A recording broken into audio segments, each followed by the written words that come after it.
Hi, I'm Mark Scroggs. Lost this week in the news, and there's a lot of news going on this week, so it's easy to get lost in it, was that the fact that the only hospital in Glenn County, which is about 100 miles north of Sacramento, is closing.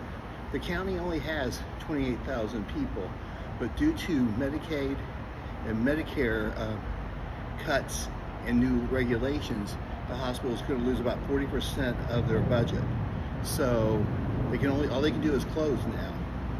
So all these people are going to be without health care within a 35, 40-mile radius. And now the staff's leaving because they know they're closing, so they need to get other jobs, which makes sense. So there's even less people to care for them. It's in California District 1, represented by Republican MAGA Congress member Doug LaMalfa, who is now fighting to save the hospital, even though he voted for the Big Beautiful Bill and voted against everything that would help his people. He's reaching out to Dr. Oz for help, which is not. It would be better to reach out to the Wizard of Oz for help. He's just pulling crazy stuff. He was one of the ones recently booed in town halls, and rightfully so.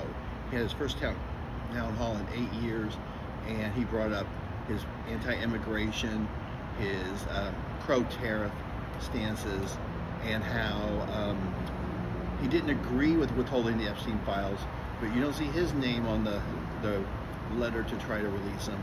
You don't see any of that. He complains and he doesn't do anything about it. So he talks to his people, but does something different.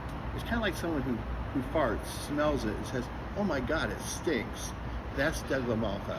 He's a MAGA Congress member, and he's one of those people that will be eliminated, hopefully, when the new redistricting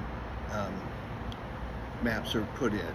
Look, California doesn't really want to do all this, but with Texas and now Missouri and all these other states doing it, we have to protect our democracy and keep it away from people like Doug LaMalfa.